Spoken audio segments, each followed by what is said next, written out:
Pep Hamilton and Byron Leftwich were the two candidates the Patriots had already conducted an interview with to satisfy the Rooney Rule in their head coaching search. And as you put it then, those two guys will struggle to get coordinator jobs this year. They are not viewed as the serious minority candidates this coaching cycle. Those guys would be Aaron Glenn and Brian Flores, etc. Yeah. Those were not the guys they were targeting.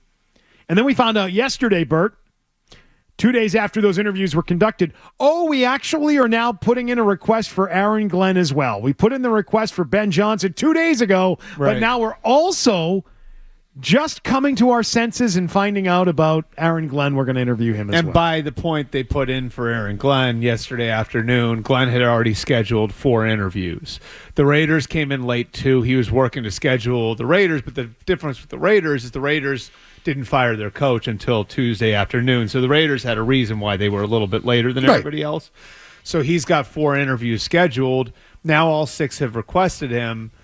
Can he fit that in with the fact that now there are constraints on him now? Like I think they can't go more than 3 hours is the rule. There's a new rule this year that sort of limits like how much you can do with the guys that are in the playoffs. But yeah, I mean, it looks reactionary for sure. Like it's a reaction to the criticism, which I would argue the criticism is 1,000,000% valid. And look, this is the 4th time they've done it. You know that, right? 4 times that they've done this. That they have skirted the rule? Bill O'Brien. Okay. Right? Bill O'Brien. They did not really they brought in guys, and this happens a lot with coordinator interviews, but they knew who they wanted then, right? So it was like, we want Bill O'Brien. Okay, great. Then you bring in, was it Adrian Clem and Keenan McCardle and right, like, and you bring in those guys. And I can tell you, I remember like talking to Vikings people, it's like they want to try to see if they can steal McCardle as their receivers coach, and we're not letting it happen. So there was that. Then there was obviously the Mayo succession plan. So that's 2. And then 3 was the Elliott Wolf search, quote unquote search, which they brought in Brandon Hunt, who's director of pro in Philly. Can I stop for 1 second? Yeah. Is it fair? And I'm legitimately asking this question. Is it fair to hold the Mayo process against them, considering they hired a minority? No, but it's an example of like them not going through the process, just not having a process, right? Not having a process, gotcha. Yeah. And they didn't have a process with Elliott Wolf either, because that one was Brandon Hunt, who's the director of pro scouting in Philly, and it was Samir Suleiman, who was just fired as the Panthers cap guy. Mm-hmm. And I can tell you for a fact that was because they had to go down the list. And this feel like I would love to know how far down the list they had to go to get 2 guys in this time around.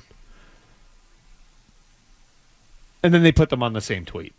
Yeah, that's the one that killed me. Doubled them up. Like how it didn't get to some point where someone said that's a really bad idea, guys. Like putting those 2 guys in this. That's not a good look. It's a really bad idea. Why not separate them out by a couple of days? Yeah. Why not do that by saying one guy was here on Tuesday, got another guy on Thursday. So here's why not put Mike Vrabel's interview off until, let's say, Saturday or the weekend this weekend? Is that okay? So here's my thing. Like the process is set up by the league, the rules. Like, when exactly does it apply to you? Isn't that a fair question to ask? Yeah. When does it apply to you? They're not taking the rule seriously. Right. And they haven't. Yeah. When does it apply to you? Because like if you do it once and you target a guy and like, okay, like this is our guy, like fine, and then you have 3 other where you went through a full process, great. I get that. But when does the rule apply to you? But see, like Jacksonville put out their whole list. Yeah. So they put all 7 or 8 guys they want to interview. Salah was on it, but like they listed them 1, 2, 3, 4, 5, 6, 7. Why do they nitpick it here to where they just stack them one on top of each other? Like you get news, we're going after one guy. Then the report comes out, we're going to request this guy. What Jacksonville did is a little unorthodox too.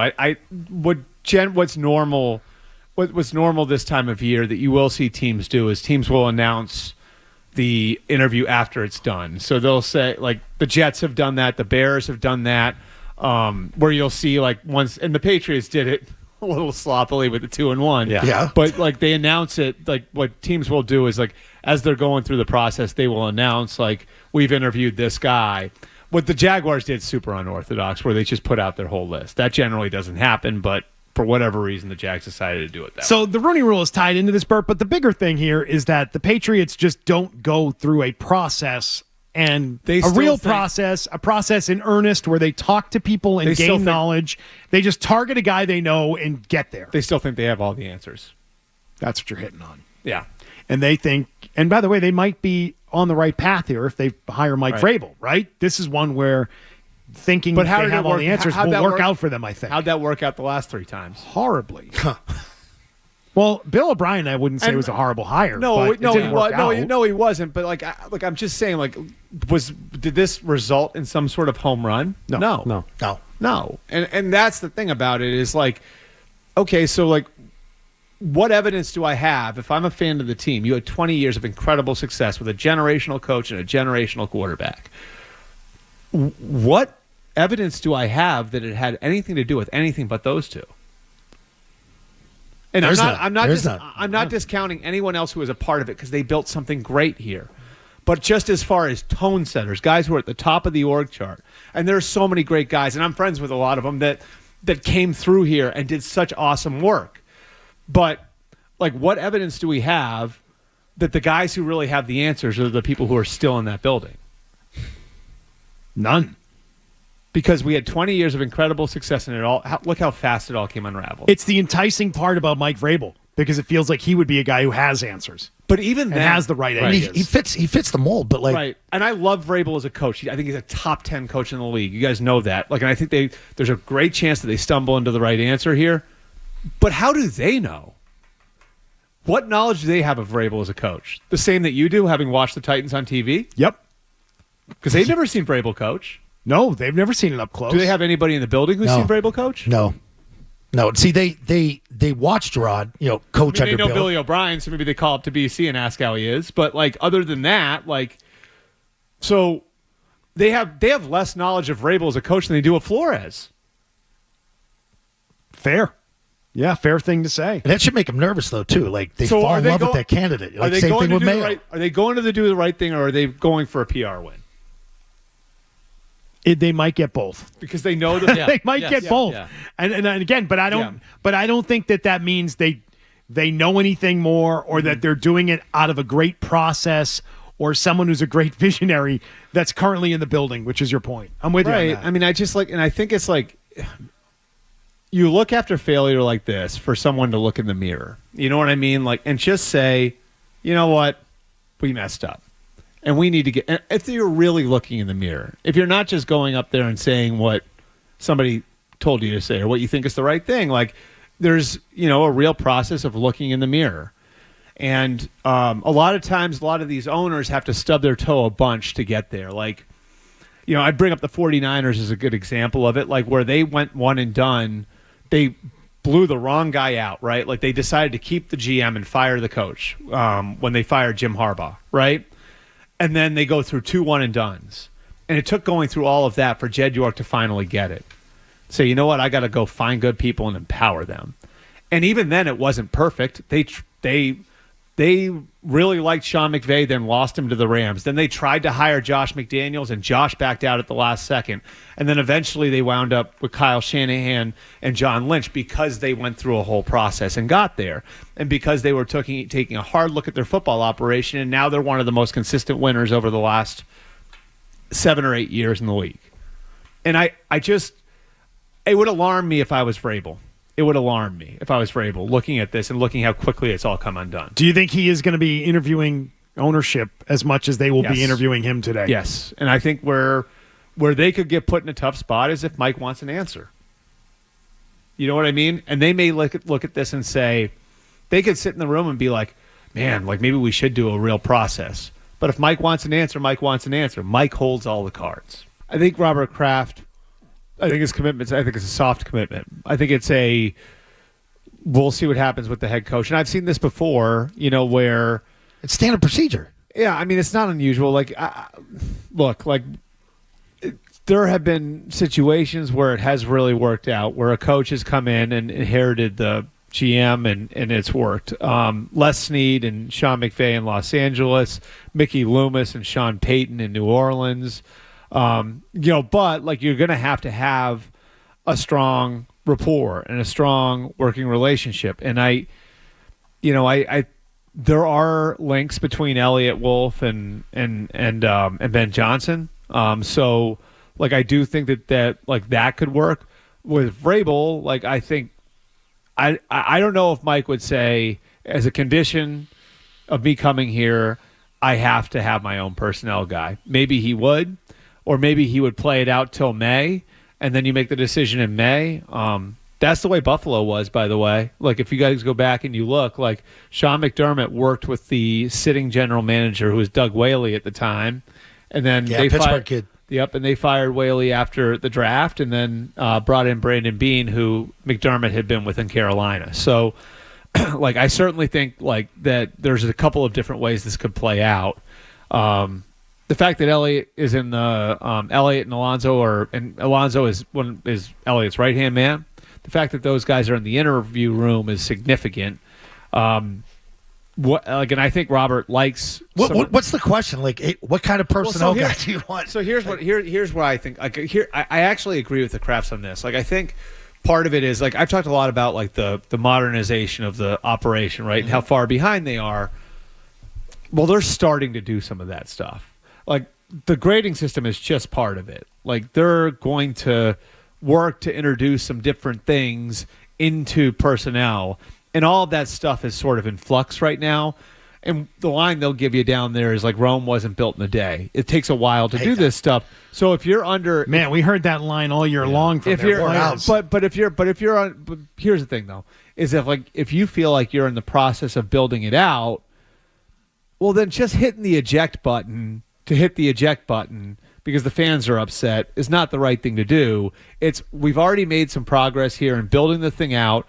Let's just see how the head coaching search goes and make a decision thereafter. I don't disagree with that. Now, if you have a head coach who can't work with Elliott, then don't do that. You know what? No way, don't do that. But I think it does make some sense to do things the way they're doing them right now. And I think having Elliott in the interview room can give you some insight into whether or not it's going to work with Mike Vrabel. Well, the other part is Felger has brought this point up a number of times. He said, someone still needs to run the place.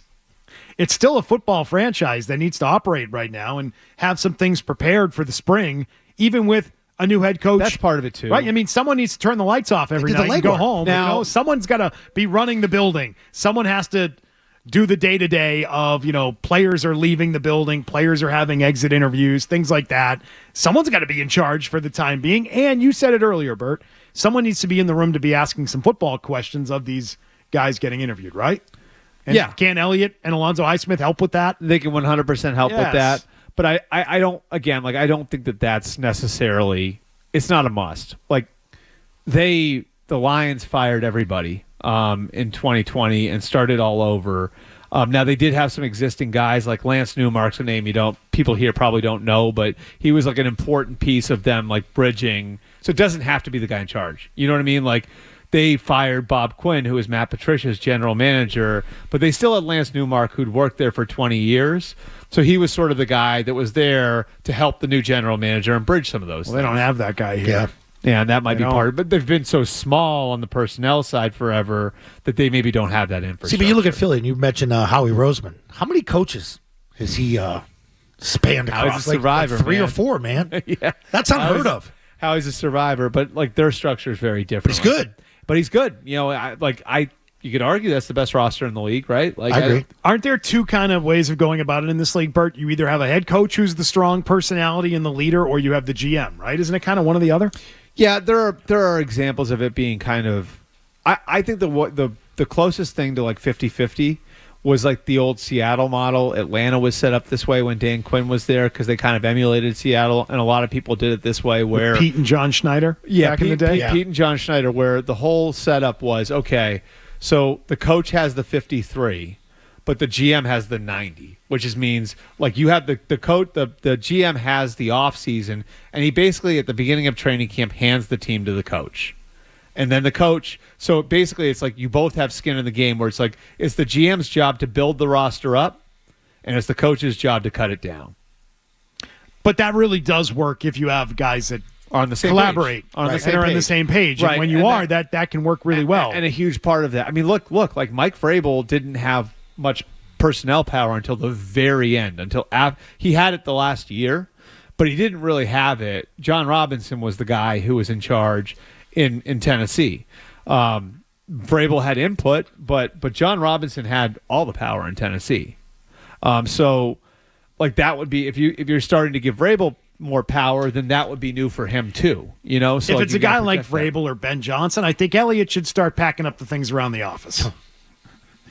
Get the banker's box ready. Ben, I would be less certain. With Vrabel, yes. Oh, really? Ben, I'd be a little less certain. But top candidates can make demands. Yeah, like that. can. I mean, it's all leverage. Yeah, 100%. I mean, I would hope Ben Johnson would be allowed to pick the receivers.